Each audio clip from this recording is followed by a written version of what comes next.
some help. But is there a particular jump that sticks out to you? I have a few, maybe a top five or something, but there is obviously the classical one that really put me on the map is in 2011. I skied a peak outside my hometown of Megeve in the Alps, and beautiful spring day, fresh powder, blue sky. It hadn't really snowed in 3 weeks, just a little dusting, a few days before. But it's a west facing face, so it doesn't really get much sun on it until late afternoon. So the snow is incredible. And as I skied down, I actually triggered an avalanche and escaped the avalanche by ski base jumping of a 600-foot cliff, and landed smoothly. And I luckily as well, I caught it all on GoPro, and that was the first viral video for GoPro, and it really obviously boosted my career. But it was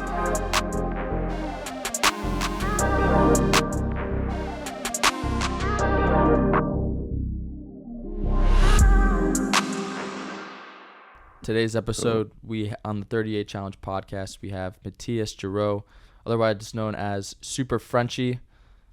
Matthias is a world record holding base jumper, professional skier, TEDx speaker, and not an adrenaline junkie. Matthias has a short film called Adrenaline Sucks, which premiered in Spain this week, right? That's correct. Yep. It just premiered in Bilbao, Spain. So. Awesome. Hell yeah, man. And it's going to come to the States here soon. And when it does, we will be pushing it, and we will get you that information. But Matthias, Super Frenchie, thank you so much for coming on the pod, brother. It's an honor to have you here. Thanks, Brent. Thanks for having me. It's always great to have a good chat with like-minded, thorough individuals. So thank you. Absolutely.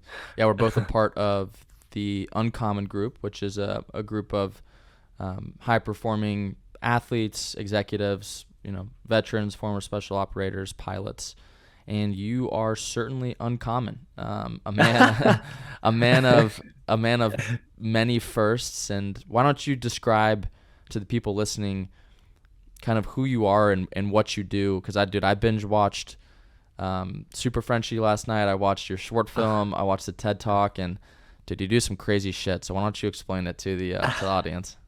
Well, it seems crazy, but it was a logical and intentional approach to be able to do what I do. But in a nutshell, so started as a professional skier, and then you jump off 30, 40, 50, 60-foot cliffs.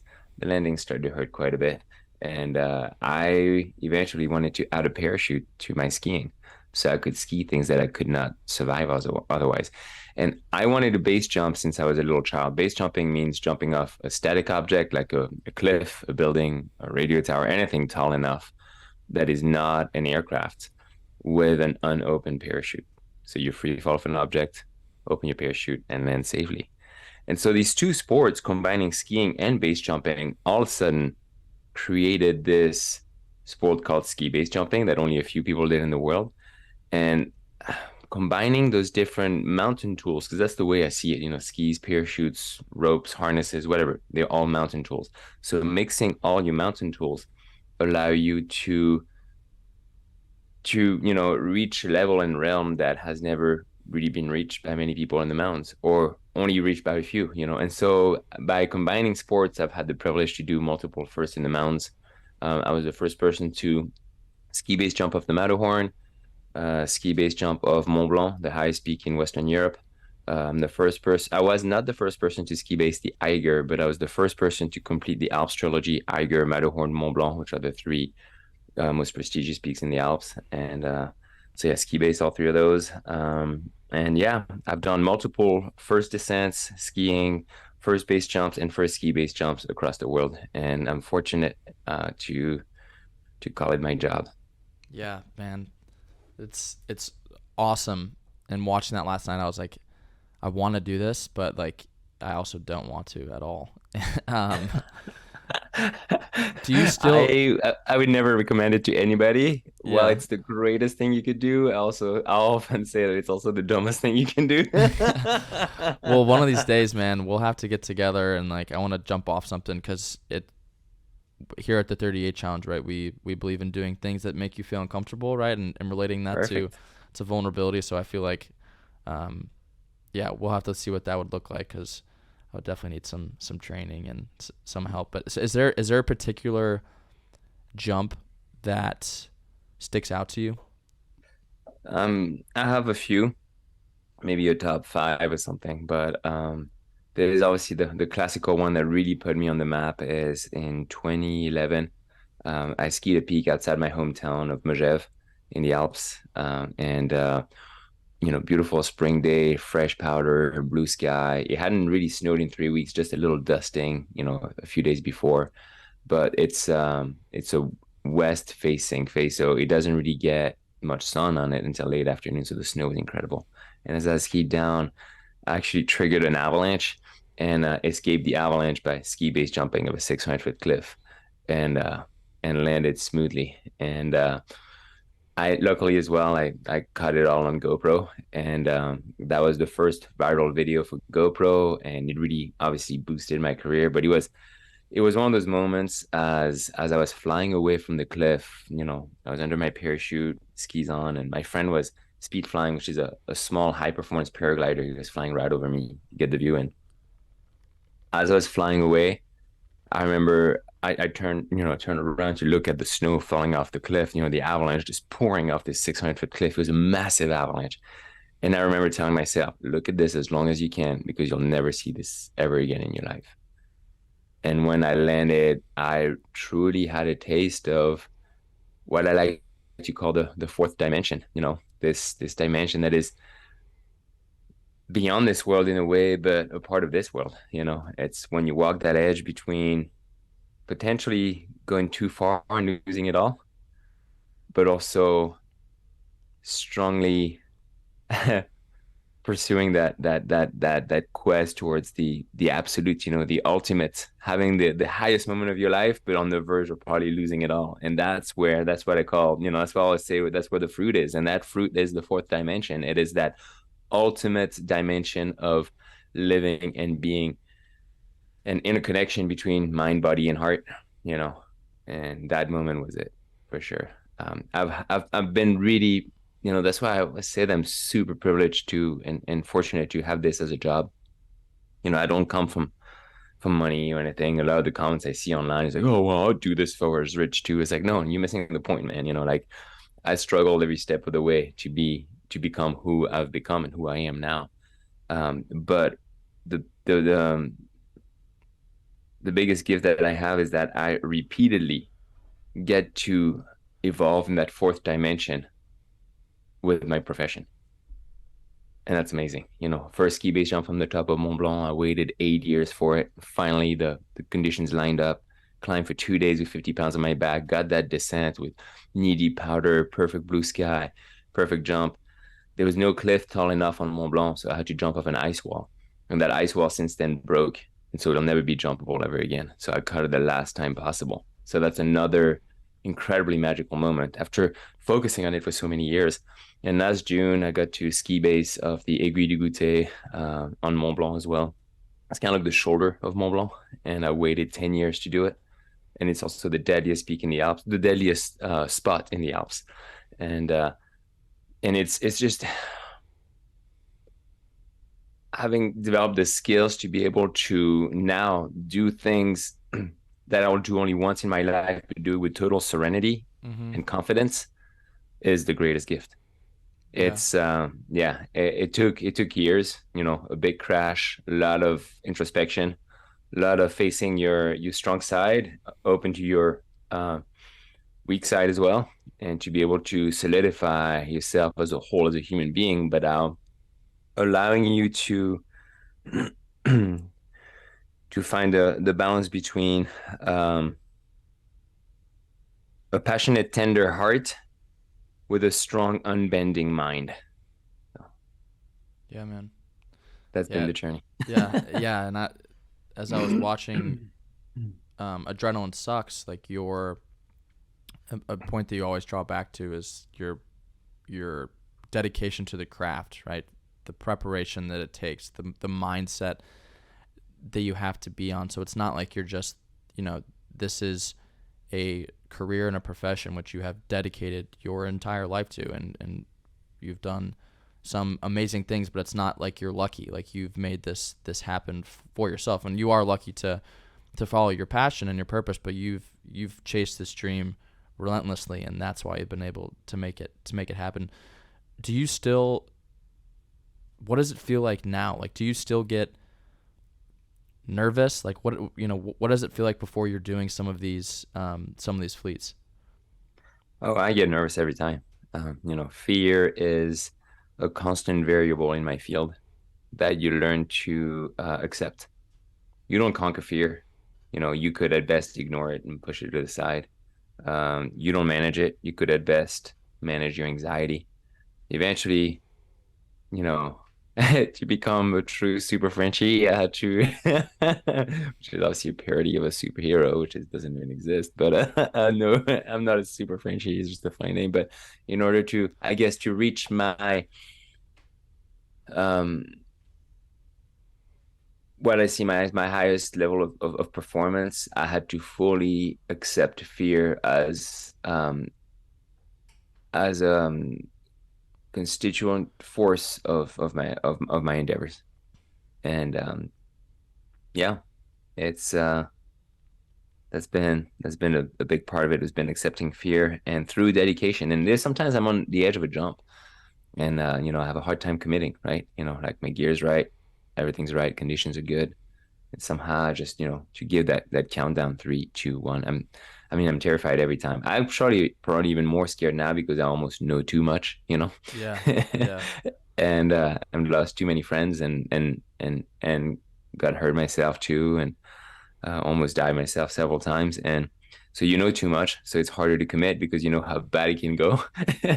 But at the same time, yeah, out loud, sometimes I actually say out loud, this is what you dedicated your life to before Mm-hmm. going. And every time I say this out loud, everything falls into place. And the second I push off, I'm like, oh hell yeah, this is totally fine. This is all good. You get this, like this is what you're supposed to do with your life.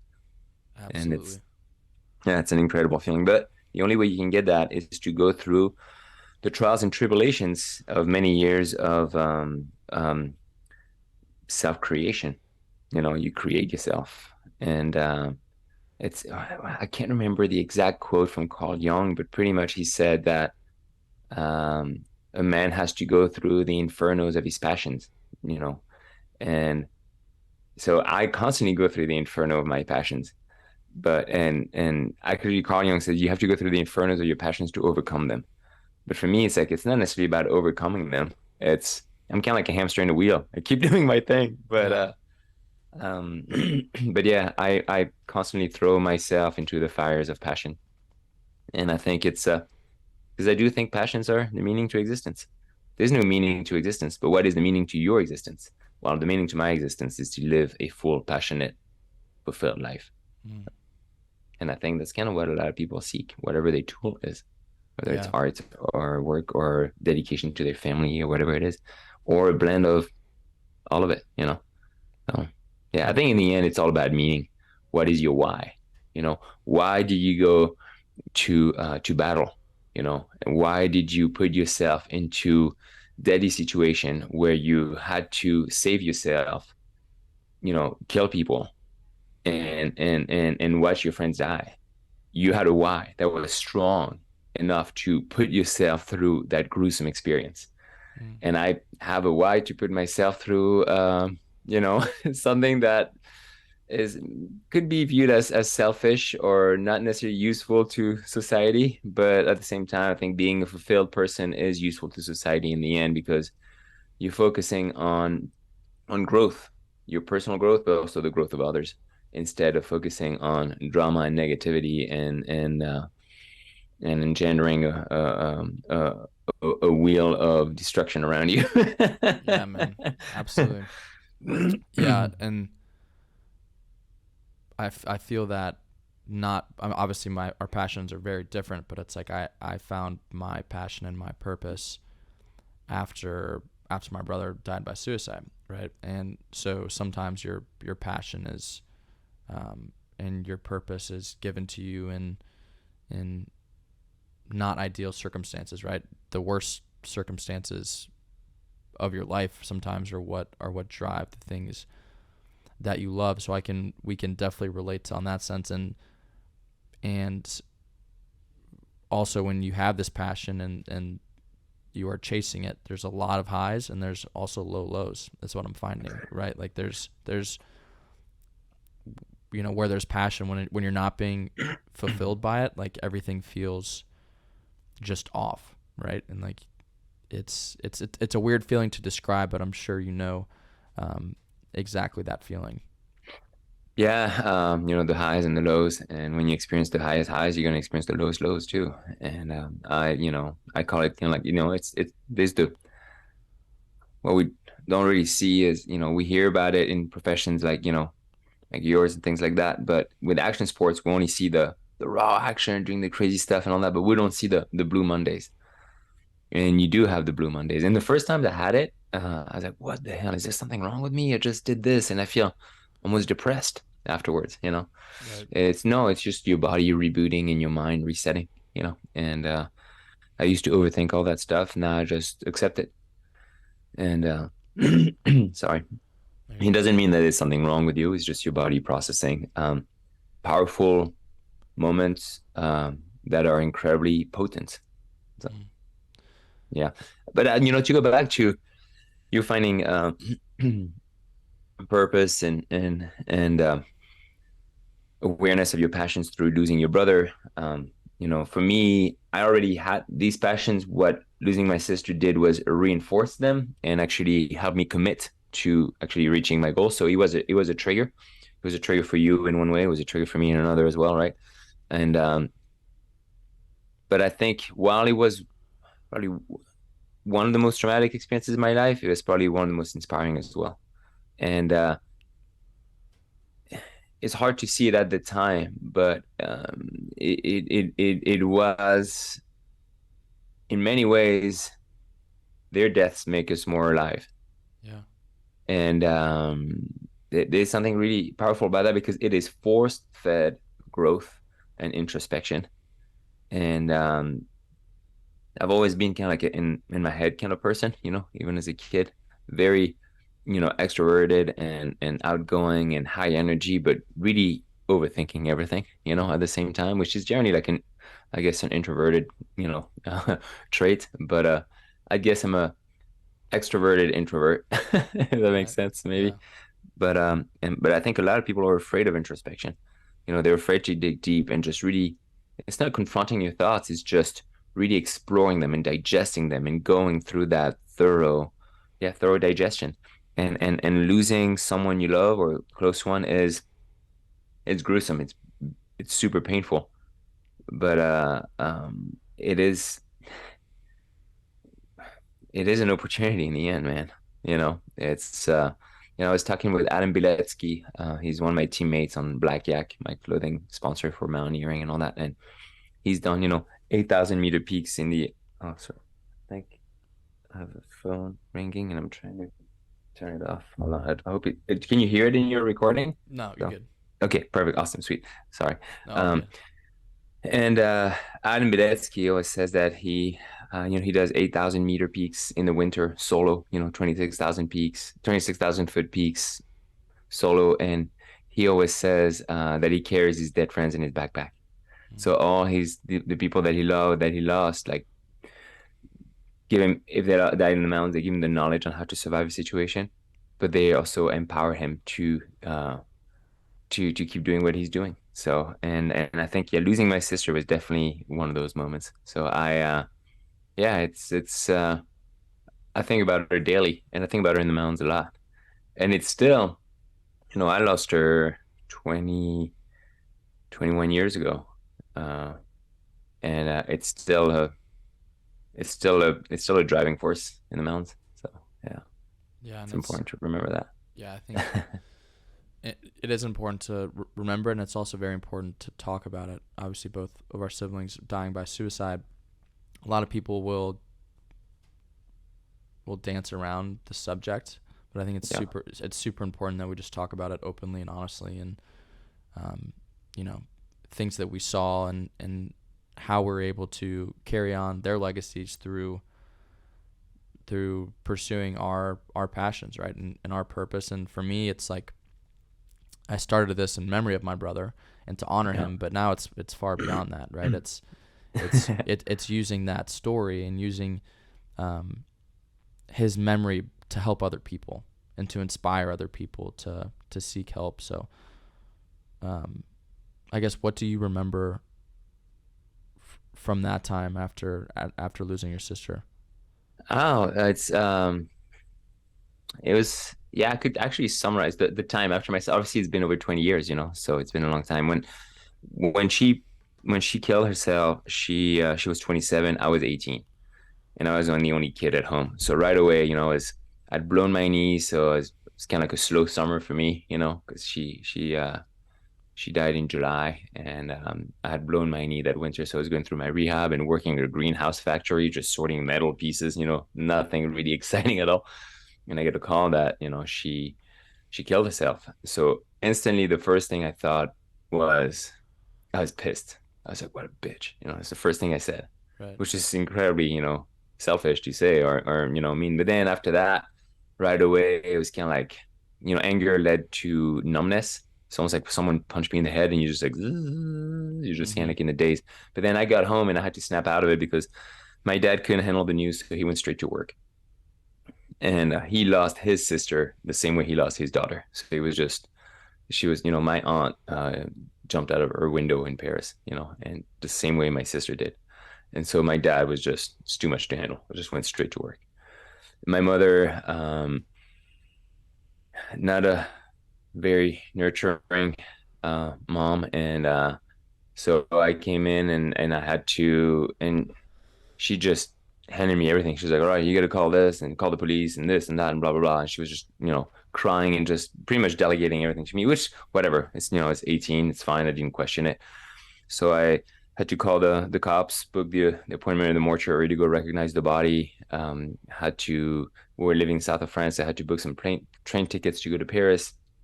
But then the most horrific thing was I had to call my other sisters and give them the news. And that's something that tortured me for years. I opened up about it for the first time 2 summers ago, a year and a half ago, to my oldest sister, and I broke down just telling her how hard it was to tell her. And because you call someone and you hear on the other line, they're like, oh yeah, yeah, man, oh I can't talk right now, I'm busy, I gotta do this and that's like, no, I gotta talk to you. It's like, no, I'm about to go in a meeting, and it's like, and you have to catch the attention, and so I couldn't tiptoe around it. And I told her right away, it's like, BB was the nickname of her sister. It's like, BB made a big mistake. And then she stopped. She's like, what? What? Because we knew she was depressed and she tried to commit suicide several times and all that. So, and, uh, and instantly I had her attention, but but I didn't have time to explain, take my time to bring up the news. So I just bombarded her with her. I was like, she killed herself. And all of a sudden I could hear her gasping for air on the phone, like, and that just tortured me forever to know that I retained that piece of information that I had no choice but to give her. But that piece of information, even though I wasn't responsible for it or anything, I was responsible for passing on the message, was going to destroy her life in many ways, or Mm-hmm. end a chapter of it and start a new one. And that was really, really brutal. And so that's what happened right after. But then after that, it was a summer of, you know, um, loneliness, being alone among uh, many people around you in a way, you feel lonely, and which is fine, it's fine to be lonely, but it was a good time of digestion and introspection. But yeah, so I guess it was anger, then numbness, then the trauma of sharing, and had to go and then go to Paris and recognize the body and all that. But it actually helped closure for me. It helped just identify and be like, okay, now I see she's dead. It's not like I'm going to be at home in 3 months and because I didn't see her body, expect her to knock at the door at any moment. You know what I mean? So I mean, like, oh, it was just a bad joke. Like your mind goes into like a bunch of directions, Yeah. and after that, then I reflected a lot on you know what drives you, what keeps you going. Obviously, my passions really solidified my direction in life. That was a really important why for me to keep going. Why to wake up in the morning when you know you're gonna fucking die someday. Yeah, Why for do you get sure. up in the morning? And so, and I was going through my knee reconstruction, rehab after my surgery, but I was still, dragging my ass to the gym every day, just working out and getting ready for winter, and reach my goals. And but while, it was excruciating every morning, the first thing I thought was, what the fuck, you get up, you're gonna die anyway. So that's the Mm, thought I had for a while. So that was painful. Uh I mean, it was more than painful, doesn't really describe it. It was just more like a state of just, you just in between worlds, between the world of the living and between the world of the dead, and mm, but after that, I reflected a lot on suicide. And one of the things that I learned through my life is that you can do whatever you want with your life, therefore you can do whatever you want with your death, and I had to learn to accept her actions, right? Because we have no other choice. But I eventually learned to even respect it. So I fully respect what she did. It was the only outcome she could see. And I think people commit suicide for many different reasons, right? And In her case, I think it reflected many things. We had kind of like a mentally and emotionally abusive mom, and she took definitely the brunt of that. And I think for her, it was just like enough is enough. I think it was an act of not only rebellion but also self-empowerment. Uh, I reflected it a lot. I'm not trying to romanticize suicide and tell people that's what they should do. But what I'm saying is that yeah. I respect it, and I chose to do something completely different with my life. And yeah, I guess that's the state. So I went through anger, numbness, acceptance, and respect. These are the stages that I went through as I digested the suicide of my sister. Mm. Yeah, and I think there's no right or wrong way to grieve.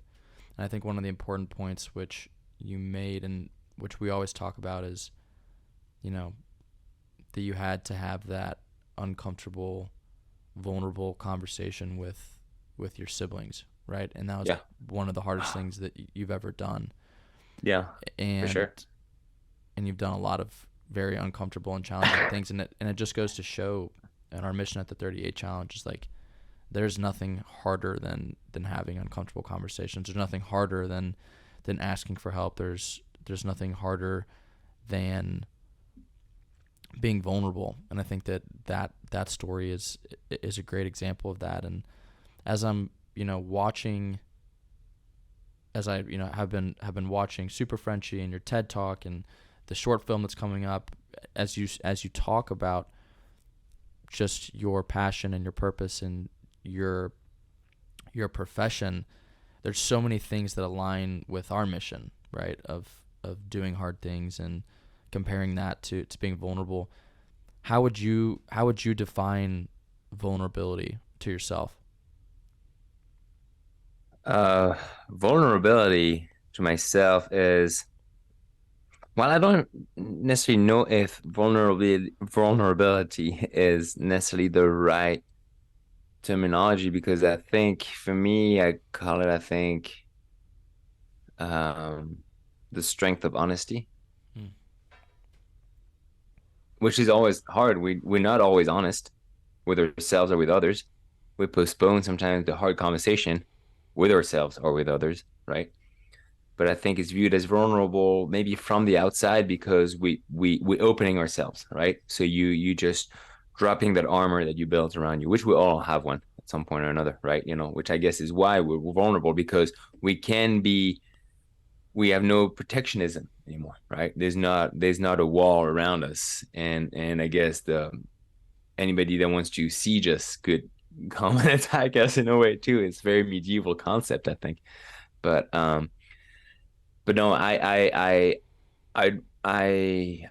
like the idea of it. For me, I think about it more, yeah, as the strength of honesty, and which is always, it sometimes takes a long time to have that strength, or to find the mean to be honest, or how to do it, and could be in your relationship, with your spouse, having that hard talk, feeling that you're drifting apart and you can't connect with each other. And while the only way to do that is to shed that armor and just be like, this is how I feel, and I want to feel you too. I want to my heart to resonate with your heart to be able to have this. And I think that's what's beautiful about it. I think it's vulnerability, I think is yeah, the strength of honesty and higher resonance with yourself and others.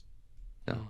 Yeah, absolutely. And that definition is because I think we need to change the way we talk about vulnerability because right now yeah. it's seen as this word that represents weakness, but right as you just mentioned, it's the first word that comes to your mind is strength, and it's the strength of being honest, right, and and tearing down those walls. And as I see you prepare for these amazing experiences and these amazing fleets, like I see vulnerability and I see strength when you're doing that. How would you how does vulnerability play into your profession, into your passion? Well, I'm glad you're able to see this through the images because it's vulnerability is a huge part of it because it's honesty. And if you're not straight up with yourself when you do this about your mental or physical state, sooner or later, I mean, if you it's not even later, it's just like you'll die sooner than you're supposed to. Mm-hmm.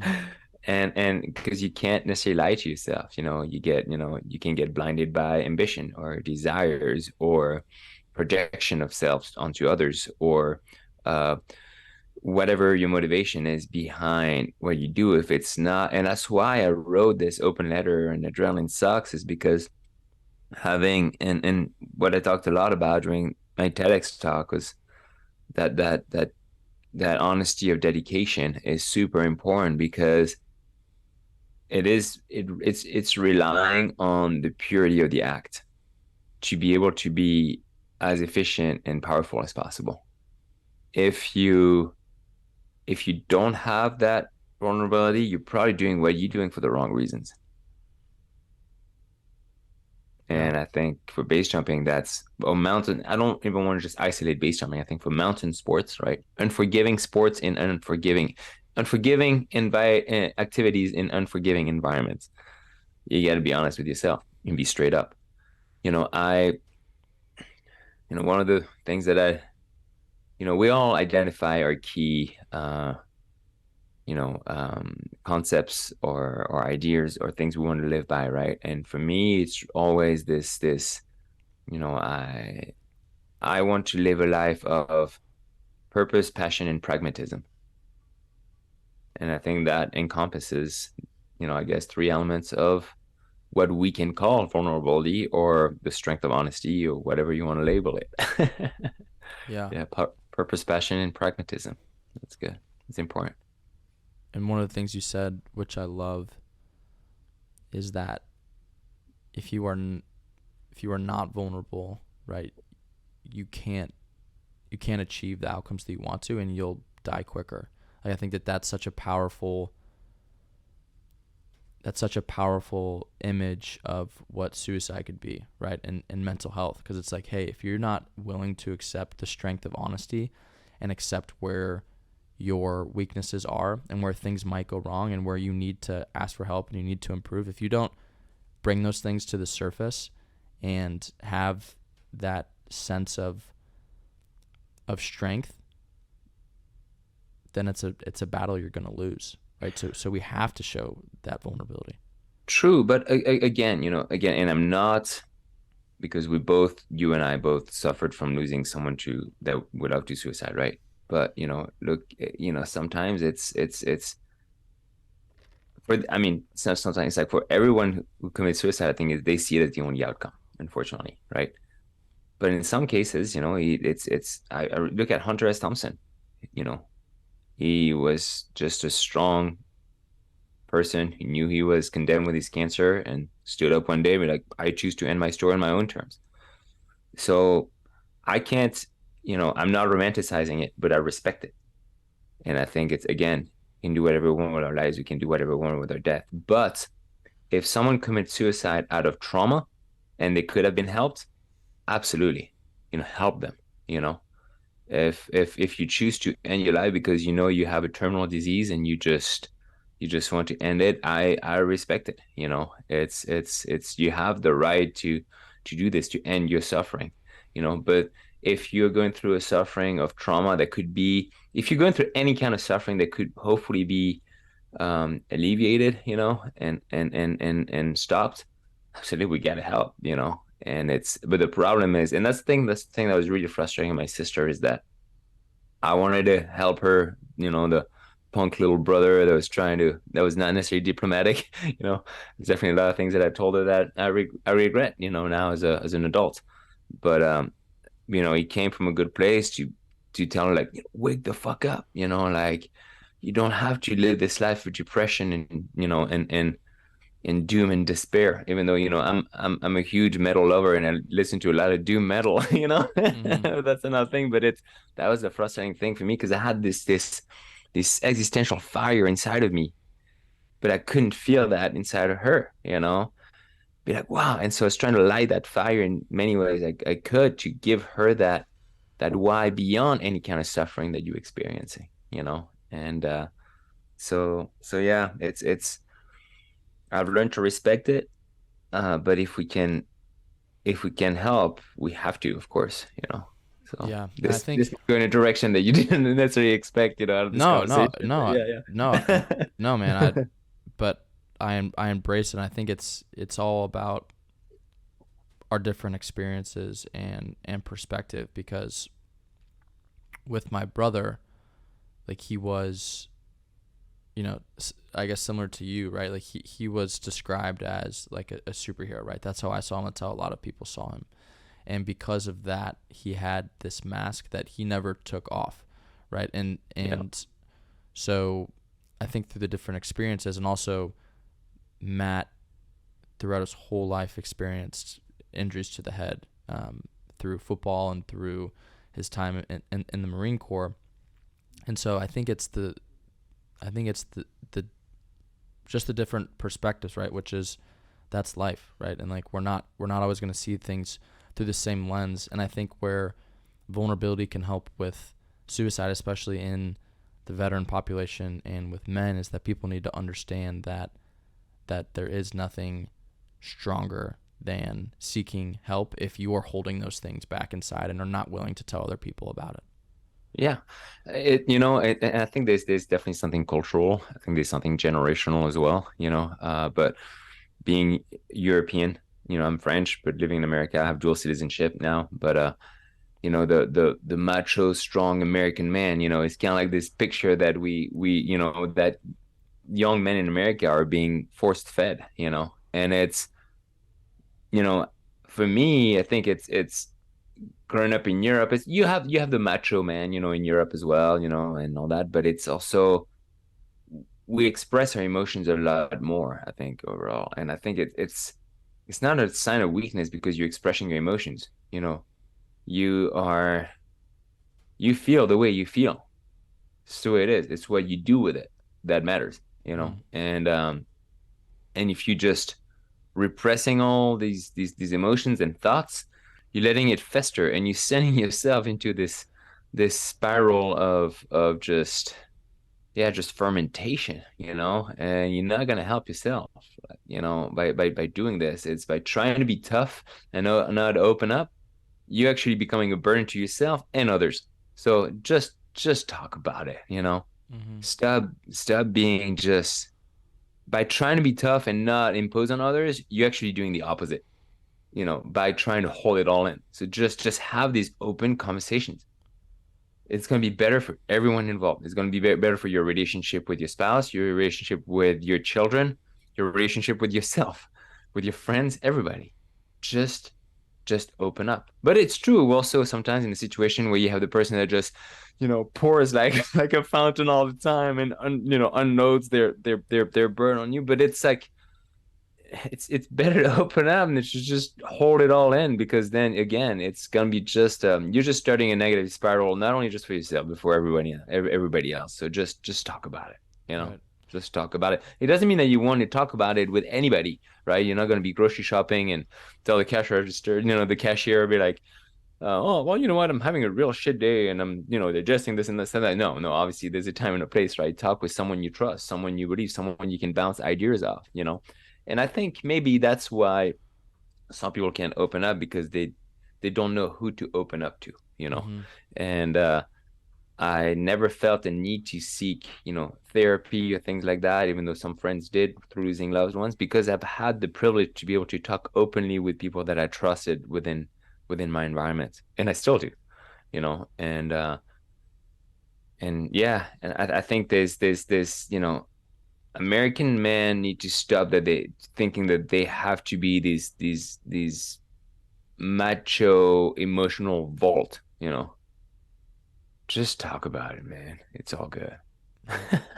Yeah, and I think, and also for people who are listening to the podcast right now who might be in that deep depression, right? In those dark times, like people who can't see out of it, like there is a way out of it, and there are people who care about you, and you can talk to someone about it. Doesn't mean talk to anyone about it, because that's not what vulnerability is, but there is someone who cares about you. I care about you.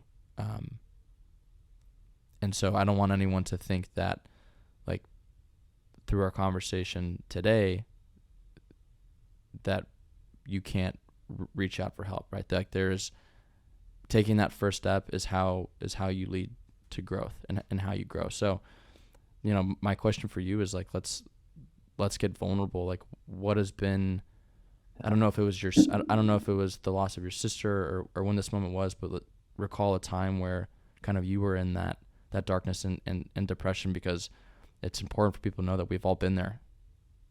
Oh yeah, I mean it's I would say losing my sister was the second darkest time of my life, not the first one. The first one was I'm finalizing my divorce right now actually, and it's actually, a good thing to set each other free, but it was for years. Couldn't I came home and all I could, feeling that I would live this blooming life only resided in my profession and my passion, which is probably why I put so much also pressure on my objectives. This was, it served a purpose. I could reach, these seemingly unforgiving and impossible goals, right? But then coming home was just, my wife, ex-wife, and I were such on completely opposite pages. We could not connect anymore. She, I think, isolated herself in a emotional tower to protect herself, thinking she might lose her husband every time he leaves home. And then because of not, you got to have connection with people and have that openness and being able to talk and connect, deeply in your heart and your mind, and your body and everything. But then she isolated herself in this emotional vault. I isolated myself in my vocation. Our son remained the only bridge between the two of us. Luckily, we love our sons. We're on the same page as far as parenting, and she's a solid mom, and I'm a solid dad. So that's good. Our son is blooming. So, but that for years, just being stuck in this situation, not knowing how to solve it, how to evolve, and feeling that I'm just stagnating, and just I would land back at the airport, in my town here, and think about, oh, when is my next trip going to be? I would be home and just put everything on standby, and that was just so hard for me because really, my existential pillars really are the things that are super important for me are obviously true love, fatherhood, and my vocation. And forever all I had was my son, my vocation, but because I couldn't really connect with the family environment the way I wanted to because of a decaying relationship, it was incredibly painful, and so I was just in this just spiral and maze. I'd come home from a trip and I'd wake up at 4 in the morning and listening to some of the most gruesome, darkest black metal and just write, and pour ideas and work on projects and things like that. And so all of a sudden, my three, existential pillars that should be all balanced to form, I guess, an equilateral triangle. All of a sudden, I felt like I only had one. I had my son who I love, but I felt guilty for not embracing family life because I didn't have a flourishing relationship. So everything, my happiness only resided in fulfillment, only resided in my vocation, you know. Mm-hmm. And since then, actually, separating and getting divorced and, learning to co-parent and all that just really opened me up again. And by being able to, to talk with people that I trust and to also just um go deep within my passions and my role as a father and now I feel, I'm so much better out of this, just because but I definitely felt super lost for a long time because I didn't know how to confront or approach the problem or solve it. Mm-hmm. And that was the one thing that was frustrating frustrating, I guess, in the movie Super Frenchie is, 2019 when I went back to the cliff where I crashed, we were pretty much starting to fall into this. We were in that, co-parenting mode, and just really isolated. But, we opened up to the director, Chase, who made the movie, but I don't think we expressed it really eloquently enough. So he kind of painted the picture that he wanted of the family life, but really focused on the athletic journey, which I respect. That's totally fine. Mm-hmm. But it for me, I can't stand by the whole. If you see actually indirectly as the movie starts with my career, then my relationship, then my role as a father, and then you don't really see us as a couple towards the end of the movie, right? Well, that's for a reason because our relationship was ending, and that my relationship has always been super important for me because that's your refuge, that's your shelter, that's where you go back to. This is where you refuel and get the energy to go back out there and fulfill yourself and reach your objectives, but then it inspires you to come back home. And all of a sudden, I had nothing to come back to at home. So all I had was just in the mountains. And I started to almost, be very pragmatic, but kind of, accept the darkness of that too. But like, I'm probably gonna die in the mountains, and that's okay. And it could still happen, but now it's, since then it's been a long time since we separated, like a year and a half, something like that. But I've met someone I've fully connected with again. So now I've reestablished my existential triangle of true love, vocation, and fatherhood, and it feels liberating. But I felt like I was swimming upstream for 8 years. But having a passion really helped me power through that dark moment and really digest and be able to move on. So there's many ways I could have done it differently. But anyway, that was the darkest part for me, for sure. And so I think it's again, it's so important to find, and all it takes is one person who you can just fully open up to and express your darkest, deepest traumas with. You come out of this, and I've spent, I spent 6 months of just crying, like almost every day, like putting myself to sleep, like crying at night, almost like a baby. I And mean, that's what it can look like. yeah, and but that's okay because it was needed for that digestion. And I feel liberated as a person. And last year has been, well, again, it translated so well. It's been one of my most successful years as an athlete, and reached all my, goals that I had for over 10 years. And I'm super invested as a father. My son and I are very, very close and have an amazing relationship. So it's everything has fallen back into place by having the chance and I guess the willingness to express, explore, and digest. You Mm. know.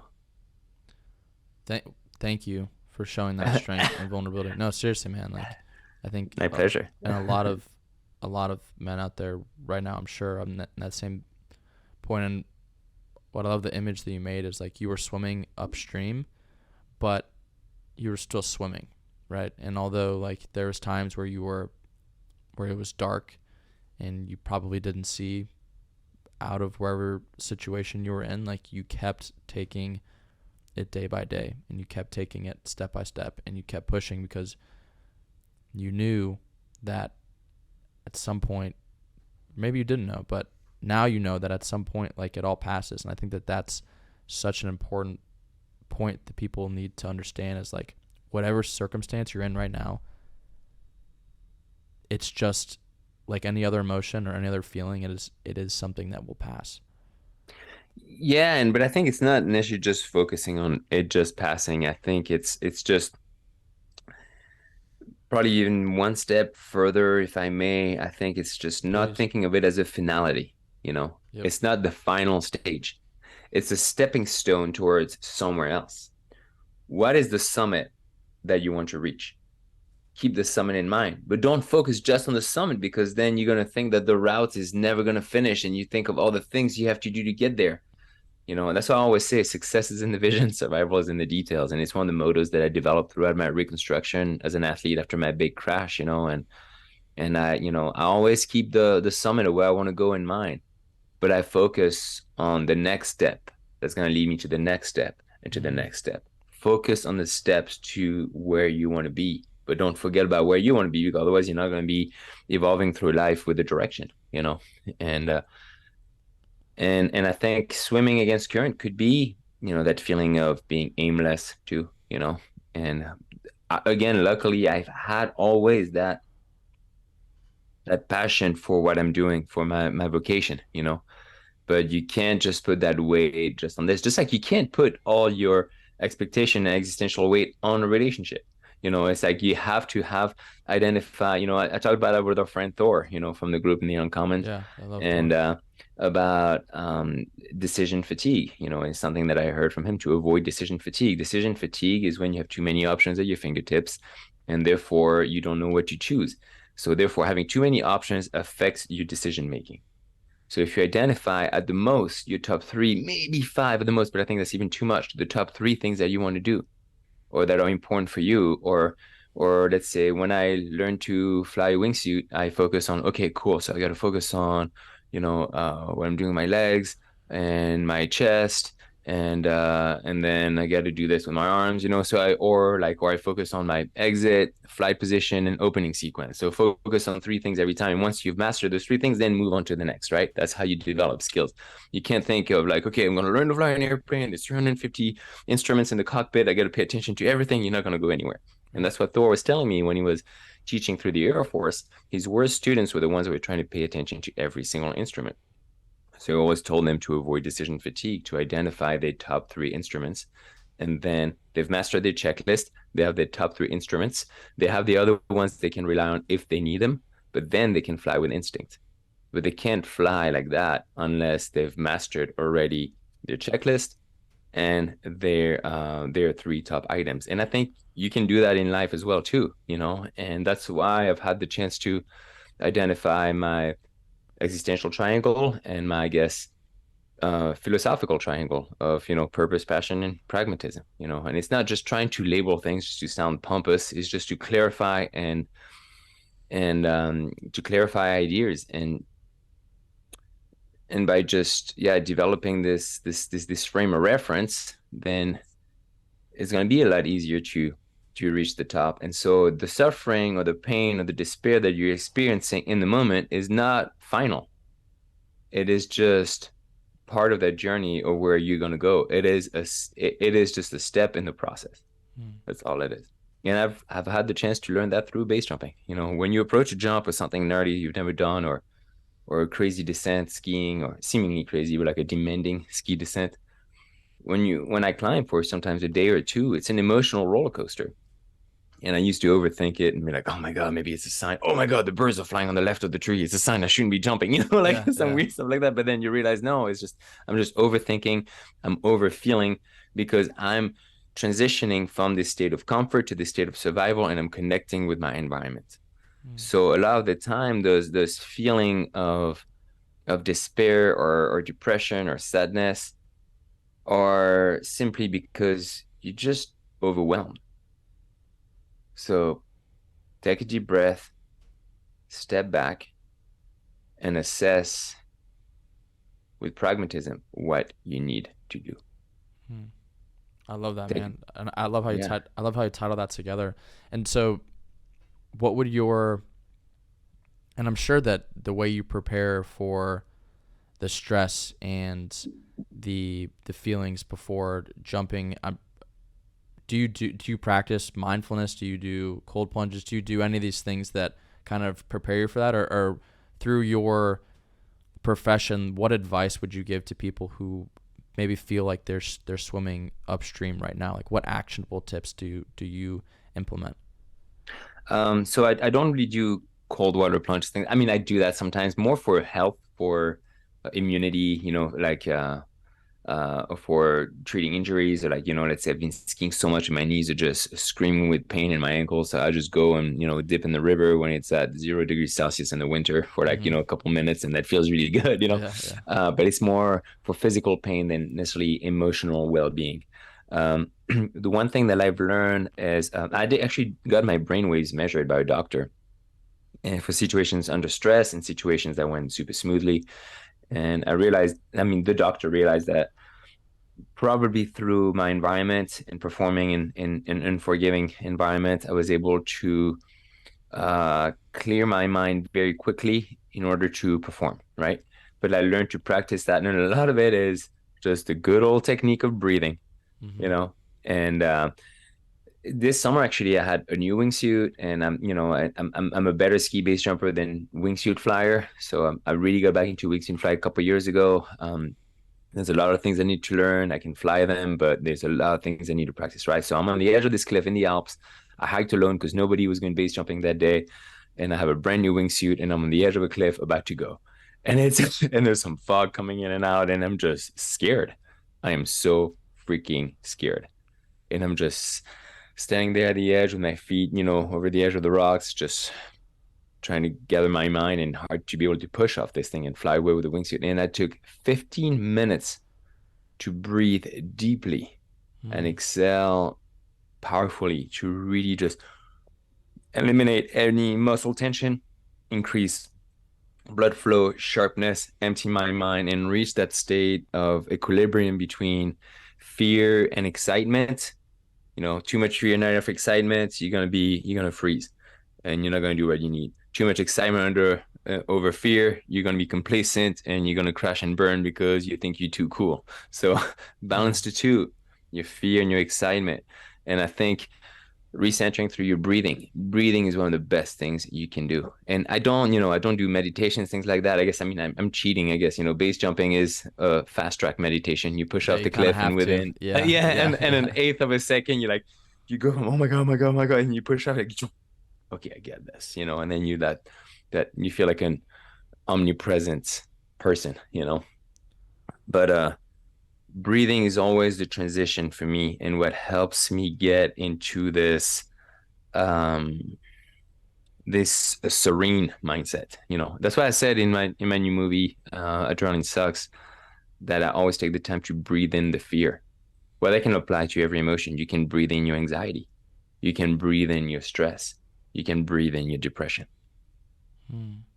Dude, I love that picture that you just painted because the two things, because I think it relates so well to the conversation that we've been having on vulnerability, on mental health, because when you are in that rut, when you're in that dark spot, when you are thinking like, hey, I need help, I need to reach out for someone, I need to have a conversation, it's terrifying, right? It's one of the hardest things that you can do is to, for people who haven't practiced it, right? Like it's a skill, right? And it's a, just like any skill, being vulnerable is something you need to practice and continue to do. But the picture you just painted, right? You are sitting at literally the edge of a cliff, about to jump off, right? And this feeling of fear and anxiety of, I don't want to do this, is there. And then you breathe. And then when you jump, you can compare that to like actually having the conversation or actually asking someone for help. The hard part isn't jumping for you, right? It's the thought of jumping. Yeah, and as soon as I'm in the air, and I'm like, this is easy. I get this. No problem. But it's everything leading to it that is the most excruciating. Once you go, you're going, man. It's all gonna be good. But before, I'm thinking of my son, I'm thinking of my girlfriend, I'm thinking of my friends, I'm thinking about how I can crash. And then I recenter myself, like, okay, visualize the right execution in your mind in a chronological order, push off, stable, power your wings, fly out, smooth, flare, open your parachute, land. You know, don't think, oh, flying, pushing off, losing my balance, going, heels over head and flying back into the cliff. No, you don't picture in your mind the wrong chain of events. You picture the correct execution in order to replicate the correct execution. Mm. And you can do that in life too. Picture what you want, the steps you want to do in life. It's not picturing, oh, I want to be a billionaire on a yacht, No, no, no, no, no, no. It's how are you gonna, you know what? Wake up in the morning, breathe, and visualize what you want your day to be like, actually. Prepare for your jump. Prepare for your day like you would prepare for your jump. I guess that's something that, and that we need to do. Wake up in the morning and don't necessarily just jump straight. And I do that sometimes too. You jump straight into your emails and, oh my God, I got all this. And then, like social media is a big part of my job, unfortunately, too. And I mean, Mine too. It fortunately sucks. and unfortunately. And so all of a sudden you're like, oh my God, I'm checking my Instagram at like 6 a.m. No, don't do that. Just get up, stretch, breathe, get your breakfast, get your day started, set up a sequence to be able to start right and visualize how your day is going to go, and I always say, perfect execution often requires a perfect recovery. So if you know where you want to go and all of a sudden, you're driving to the mountain because you have to go and ski that sweet powder, but all of a sudden you sliding sideways with your car, well, just downshift and don't hit the brakes and get in back straight into line, and then you'll be able to get to the mountain, no problem. So recover your course of action. But you can't recover your course of action if you don't have your heading. And so to have your heading is super important. So wake up with your heading every day. If you don't know where your heading is, then just get your head straight first. Take the time to breathe. Breathing is so important. And that's what I have. That's my routine every time I go base jumping. I force myself to take 2 to 5 minutes to breathe at the edge of the cliff. And yeah, it's something that I even need to practice more in life to be as present as I wish that I could be. I'm a person who has a hard time being very present in daily life, which is probably why I ski and base jump, because you have no choice but to be present while you're doing this. And I try to practice this presence and mindfulness, daily. And we have so many distractions. So just you can breathe in and visualize where you want to go. I think that's super important. Hell yeah. And you've said a lot of amazing things. If you could, is there one piece of advice that you would give someone who's right now at that spot that we've all been, right, in that darkness and that depression, who maybe can't even see the next step or can't see out of it? What piece of advice would you give that person? That's a tough one because I think people can be in, different in this situation for different reasons, right? So I don't know if there's, but from my experience, so when I woke up after my crash in the hospital room in the Alps, 3 days in a coma, I had a brain hemorrhage, fractured my femur. I had completely failed and crashed miserably like a rookie when I was supposed to be one of the top pros in my field in the world. And that happened 3 weeks before my child was about to be born, so I couldn't even fly home right away. And I didn't even know if I could make it on time for the birth, and I have all this and this, in a way, yeah, huge guilt and deception, of myself. But the one thing I hung on to was, the things that I looked forward to in life. And for me, that was, some of my upcoming trips or projects. And I was like, okay, I'm in a state of,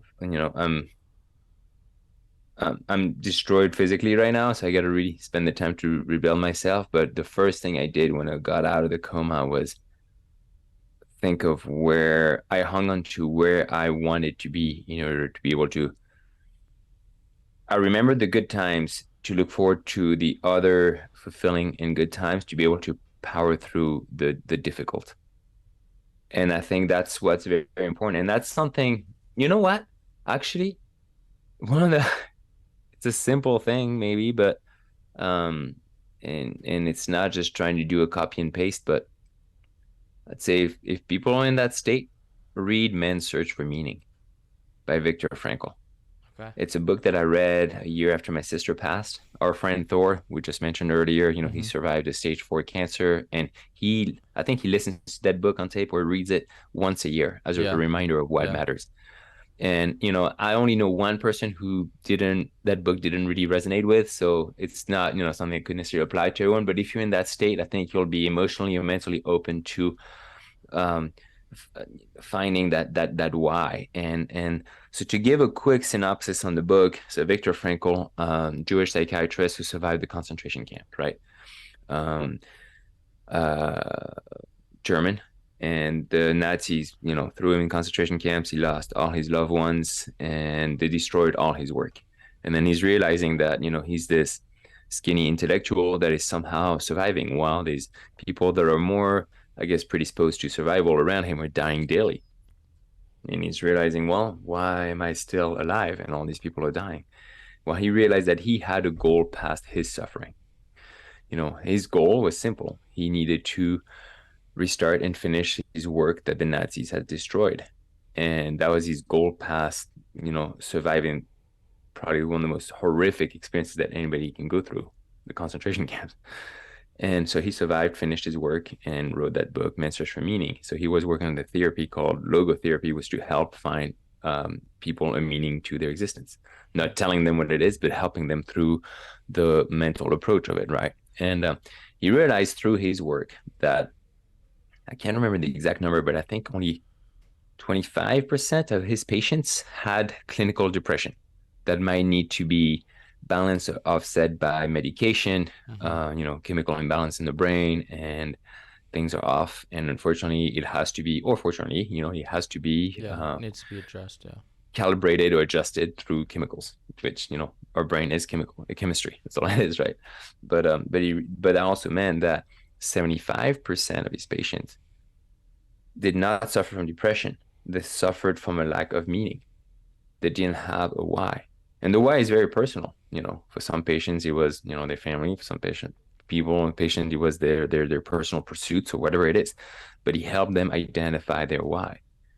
And in all the cases where he helped his patients identify their why, their depression was cured, which means that it wasn't a clinical depression. It was just a lack of meaning and, Mm. and, and purpose. So I would say for people that are listening and that are open to reading. The book is only 250 pages, so it's not reading something massive, and it's divided in two parts.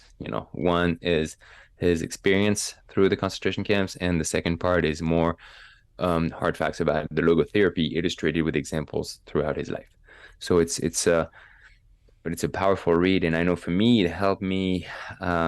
At 19 years old, it helped me identify and digest a lot of the patterns that led to my sister's death, and also being able to relate that to my life and solidify my meaning and why. And I read it again when I was 36. It's the only book I've read twice in my life, and I think it's a very, very powerful book. So, yeah, I think 2 pointers: breathe and Yeah. and find your why. That's it. And if it can be autobibliotherapy, which is a concept that Viktor Frankl talks about in his book, doing your own therapy through reading, because you don't necessarily feel like you need to, or you don't feel comfortable seeking to a therapist or talking to someone. Maybe you're a complete introvert and you need to just sit down and reflect yourself. Well, then, that book, take some notes, write things down, jot down ideas as you're reading this, create your existential triangle, you know. And I think that's one of the probably the privilege that you and I have is that from an early age, we've known what we wanted so powerfully that it helps us through some of the most gruesome experiences. Mm-hmm. because we knew what mattered and what was important for our lives. And and I think this book can help people with this. He wrote it in 9 days. You know, Really? he I think he had so much bottled up inside from his experience that you just need to pour out. And obviously, he was a very logical and thorough person and had it very structured in his mind. But he wrote that book in 9 days, and it's a masterpiece in my opinion. Hell yeah. Those are great actual insight, and I think we successfully brought it all together. And I thank you, man, for your vulnerability, and thank you for those tips. I know it's going to help a lot of people. I want to give you the opportunity to say anything you'd like about your new film, which is coming out. Adrenaline Sucks. What do you want the listeners to know about it? Obviously, the when it's released is still in the air, but we will be keeping people up to date. Thank you. So yeah, Adrenaline Sucks. It was an open letter that I wrote because I'm tired of being called an adrenaline junkie, because it is just a preconceived idea that poorly reflects the reality of action sports and its participants, and you don't do it for the rush. There's a meaning behind this. It is not, a mindless act just for a kick. It's something very deep and powerful for me. And I can't speak for all the jumpers, but it was the opportunity for me to share my outlook and my truth. And for people who have watched the Super Frenchie movie, this in many ways, it's a short documentary. Adrenaline Sucks is 12 minutes. Super Frenchie is a full length, feature film, like 77 minutes. But in many ways, Adrenaline Sucks is pretty much the part two of Super Frenchie. Yeah, I was gonna say there's a lot of contradicting, not contradicting, but you see the other side of it, right? Rather than in kind of the preparation behind the scenes. Super Frenchie was definitely a movie on the growth and the journey of self-creation, right? Living my passion. Adrenaline Sucks is more, looking back at my journey. Super Frenchie was we filmed Super Frenchie from 24 to 35. Mm-hmm. I wrote Adrenaline Sucks at 38. I'm 39 now, and the movie came out, and so it's more like a reflection of, let's say, a 40-year-old man looking back on his journey while still being in it, because I'm still, relevant in my field, and still, fortunate to be leading the charge in the world of, ski mountaineering and ski base jumping and things like that. So I'm still at the top of my game, but now I have been able to shift from trying to be a hardcore motherfucker to being a serene motherfucker. Right. And that's what I've found. I've had the privilege to have found serenity, I think, in life. And it's, it's just, I was just in Paris, a week ago, and had dinner, with my sister and brother-in-law and my girlfriend. And my sister was saying, wow, I've never seen you like this, and you're so serene. And I told her, well, I've never had serenity in my life, and now I finally have it. And so I always say the first step in having a passion is to live it, and the second step is to share it. And I think Adrenaline Sucks was not only a slightly irreverent tool to break a stigma or a cliche. It is an open letter. Mm-hmm. That is illustrated by images of some of my, adventures in the mountains. And I just fully open my mind and heart in this. And hopefully I broke down the whole process of what I do and why I do it. And hopefully will empower people to go on their own quest, and because everything we do has a meaning behind it. And we have to think about that. So Adrenaline Sucks is about this, yeah. And so the premiere was in Spain at Megeve Film, which is a big mountain film festival. So it premiered December 12th in Spain, and now it's going to come to film festivals in the US.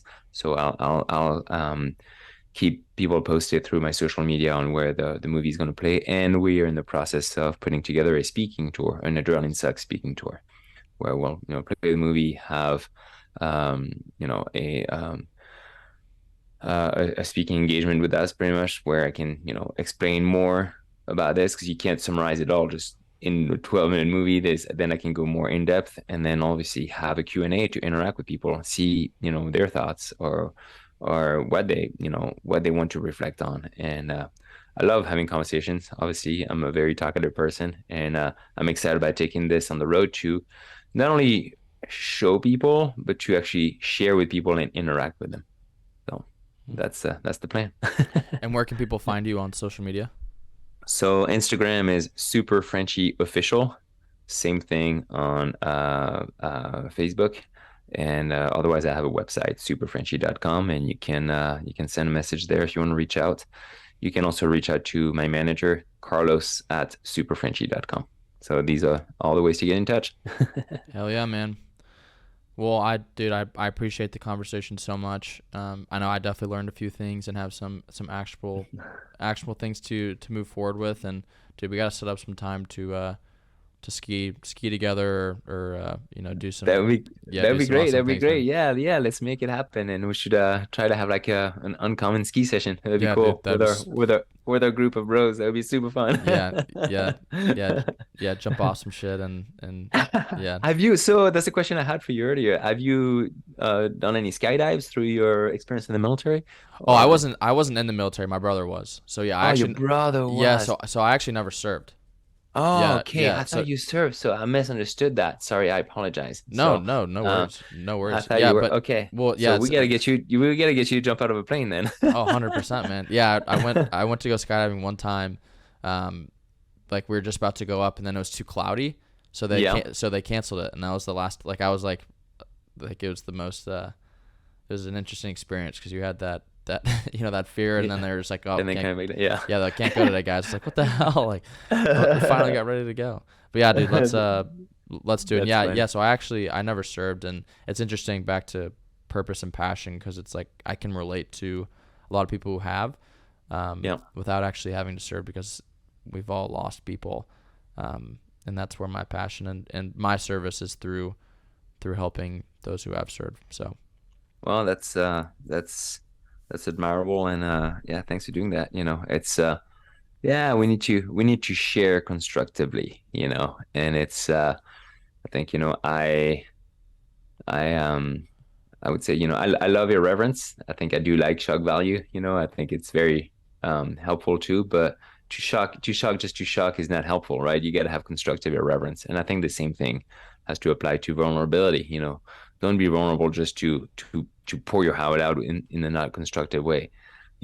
Have constructive irreverence and constructive vulnerability. yep, 100%, man. That's how you're gonna progress. I mean, I think, from my humble opinion. No, yeah, most definitely, most definitely. All right, Awesome, man. Brent. I Thanks for your appreciate you, time, brother, man. for the time. Yep, enjoy skiing today, and we will talk soon. Sounds good. Cheers, man. See ya. Peace. See ya.